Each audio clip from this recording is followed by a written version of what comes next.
waxaan aad u taageersanahay oo aan si qalbi aan u taageersanahay oo aan weliba taageeri doona oo aanan tegi doonaa meesha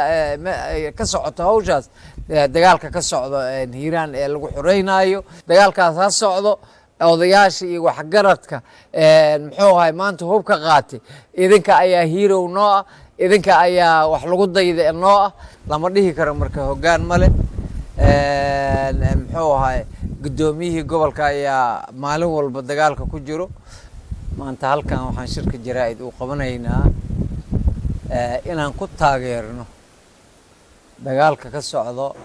gobolka hiiraan iyo guud ahaan dalkoo dhan waxaan runtii hambali iyo boogaadan u soo jeedinaynaa walaalaha isxilqaamay ee reer hiiraan ee hubkooda qaatay xoolahooda gatay qasnadooda ku shubtay xoolahooda ubadkoodii la laayay iyo maatadoodii la laayay u aargudayo runtii aad baan u soo dhawaynaynaa waa wax aad u fiican waa wax in lagu dayda mudan waxaa keliya ee aan leeyahay waxay tahay oo aan ka codsanayaa bulshada Soomaaliyeed guud ahaan inaan dadkaas la hami jibinin oo la taageero oo loo kaalmeeyo loogu kaalmeeyo saanad loogu kaalmeeyo raashin loogu kaalmeeyo shidaal muxuu ahaay lagu dhiirigeliyo runtii dagaalkaas ka socda gobolka hiiraan waxaad ogtihiin in dad maata la laay in caruur yar yar la laay oo jawaano lagu soo guri runtii hilbahooda waa calool xumo weyn inay dadkaas isxilqaamaan oo ay ilmahoodii iyo ubadkoodii iyo reerahoodii iyo xoolahoodii la dhacay ay ku jahaadaan waa wax xaq ah qof kastana laga rabo waxaan reer hiiraan guud ahaan ugu baaqayaa inay dagaalkaas ka qayb galaan oo ay dagaalkaas ayaga ay muxuu ahay si siman looga qayb galo oo aanan hal reer keliya lagu daynin aad iyo aad waxaan muxuu rabaa baaqi inaan u diro aan rabaa dowladda federaalka waa inay isgarab taagtaa dadkaas iskood u soo abaabuli wax cabsi ahoo ka jirta male hoggaan bay leeyihiin waxaan la soconaa dalka Soomaaliya markii la xoreynayo gumaysiga laga xoreynayo saan oo kale ayaa loo soo abaabuli jiray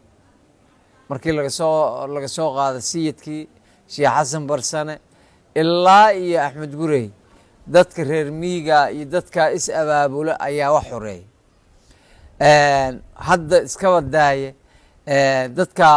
muxuu ahay macaawisleyda la yiraahdo xoreynta hiiraan waxay runtii ay garabsanayaan waa ciidankii xoogga dalka Soomaaliyeed ee meesha deganaa lama dhihi karo marka hoggaan male muxuu ahay gudoomiyihii gobolka ayaa maalin walba dagaalka ku jiro madaxweyneyaalkii iyo ku-xigeenkiisii ayaa dagaalka boogaadinayo oo hoggaan waa marka dagaal hoggaan leh oo dadkii shacabka ahay oo is abaabulo oo iyaga ruuxooda hoggaan leh waaye dadkaas marka in la dhiirigeliyo la kaalmeeyo muxuu ahay si walaaltinimo ah muxuu ahay loo caawiyo waxaan runtii aan rabaa inaan u hambaliyeeyo ama aan u mahad celiyo kelinka dowlad goboleedka dowladda stateska Soomaalida ee Ethiopia oo shalayto muxuu ahay siiyay shidaal iyo saad iyo ambalaasyo dhaawac lagu qaado aad baad u mahadsantihiin walaalahayna diriska aan nahay sida ay noogu soo ugu naxeen dadkayna ee u kaalmeeyeen waxaan rabaa dowladda federaalka kaalintaas iyo midka mugweyn inay qaadato ciidankeedii dagaalka ku jiro qaybtii 27aad dagaal ku jirta guutidii shanaad oo dhama dagaalka ku jirto oo horkacayso macaawisleyda marka yaan la niyad jibinin runtii waxaan rabaa inaan hadalkayga kusoo gaabo oon kusoo gabagabeeyo oo siyaasiyiinta hadlaaya ha usa turaana yaanan muxuu ahay lafta la siigo xaqin nin wax la toosanaya nin muxuu ahay la qaldan siyaasiyiinta hadlaaya dagaaladaas ka hadlaaya waxaan ka codsanayaa iyagoo aan shacabka isxilqaami muxuu ahay aan wax u dhimayna quluubtooda iyo qalbigooda haddana siyaasiyiinta ha usa turaano nin sigo haddii isu arko nin baan si kale wax uga arka ha luusa turo yaanan muxuu ahay lafta la siigo xaqin dagaalkaas waa dagaal xaqa waana soconaa insha allah waxaan rajaynayaa dhammaan reer hiiraan inay ka qayb galaan dagaalkaas runtii meel uu kala hera lama joogo waxaa weeye haddii maanta walaalkaaga